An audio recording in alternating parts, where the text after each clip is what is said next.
Hello, happy Thursday, and welcome back to the podcast. Today we are going to dive deep into the subtypes of type 7, but first, today is Rosebud and Thorn. So my rose for today is matching loungewear. I am very late to the game on this. Everybody, all year 2020, everyone was into this matching loungewear thing, and I just never pulled the trigger, and I did it for my birthday, and I am loving it. It's just so nice to feel like I have something cozy to wear around the house, but it matches, so it kind of feels like I got dressed up. You know what I mean? My bud is Waffle Saturday. Every Saturday morning I make waffles, and I'm very much looking forward to that today.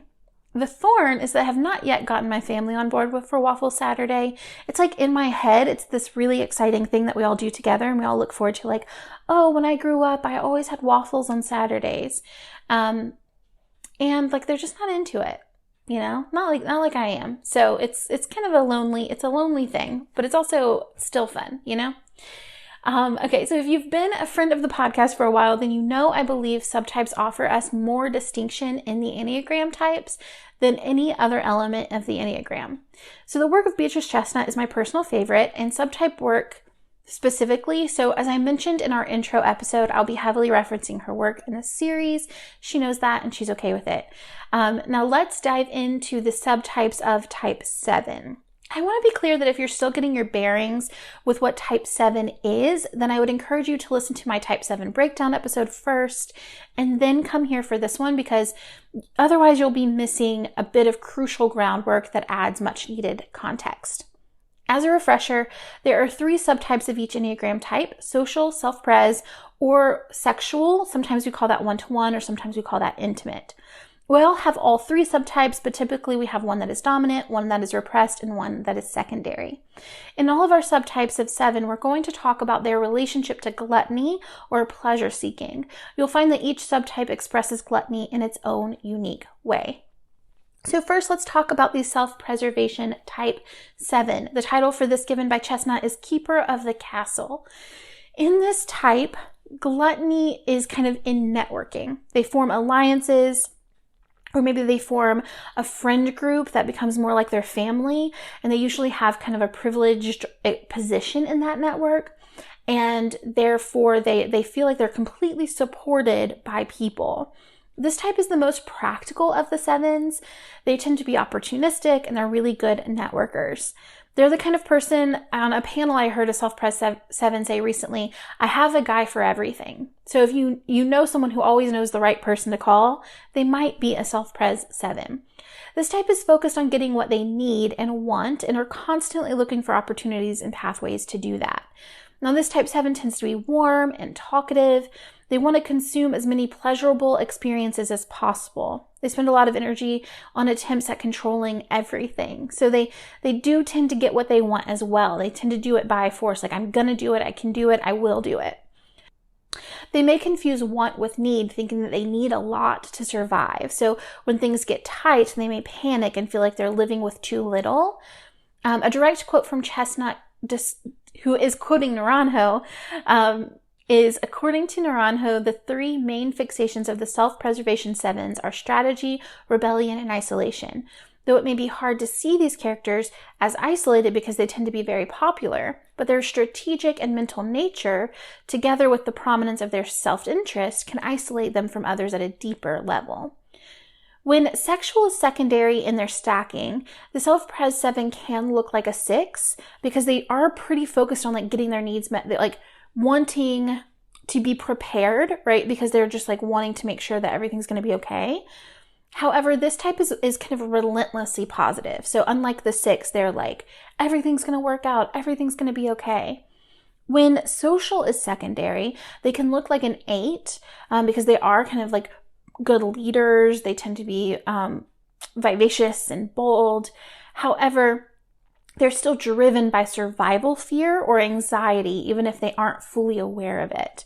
And I will say, in my personal opinion, I also think that this type can mistype as a 3. However, in general, 7s are always going to prioritize feeling good over looking good, right? They're going to be more focused on how do I feel in the situation over do I look successful in the situation. Okay, so let's move on to social 7.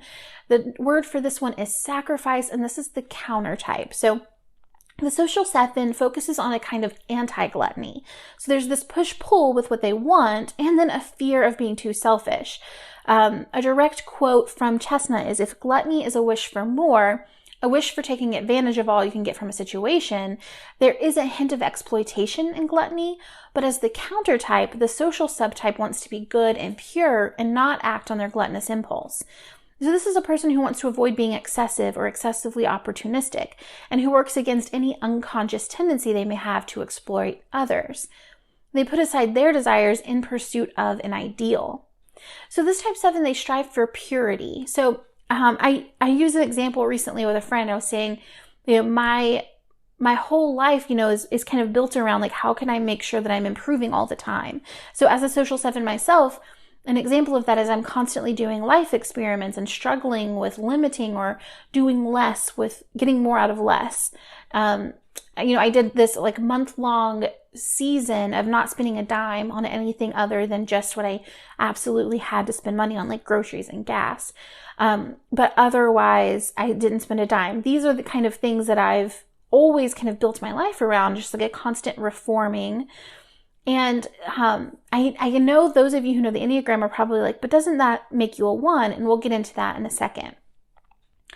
This type can look 5-ish in the sense that they value getting by on less. There's almost this praising of doing more with less. They crave acknowledgement for their sacrifice. So their sacrifice is the price they pay for their neurotic need for admiration, right? Because that need for people to be like, oh, you're such a good person is so high. They may feel guilt for getting what they want because they see it as taboo or self-interested. So an example from my own life in this is that when I was growing up, we would go to the movies, and I had a lot of siblings, and if we went to the movie that I wanted to see, there was this kind of tension there of like, oh, I want to go see this movie, but I feel so guilty for getting my way. And, that has continued on into adulthood, just kind of like this navigation of, I want what I want, but I feel terrible when I get it. Like, I feel like I'm not supposed to have it. This type does tend to be altruistic, idealistic, and dedicated. A direct quote from Chestnut is, their idealism is in part based on rationalizing ideologies, so that if any of their beliefs are proved wrong, they can simply replace it with another rationale and then explain this change as evolution. Given this, they may have an underlying sense of panic about losing their idealism, as they fear that would ultimately lead to apathy and emptiness. I think this quote is a really good way to distinguish this social 7 and a 1, right? Because they are able to adjust the belief system to match what they want instead of feeling the obligation to change what they want to match their belief system. The other types that this type can look like are type 2, because again, they're very self-sacrificing. They like to put other people first. Even on the micro level of like being the last one to walk through the door, they can really prioritize other people's needs. However, instead of being relationally driven, they are self-referencing. So they do still know what they want, know what they need, and they're just choosing to not give it to themselves, versus a type 2 who is so relationally oriented, focused on like, how do you feel about me? I want to make sure that you feel good about me. So they over-sacrifice to earn that love.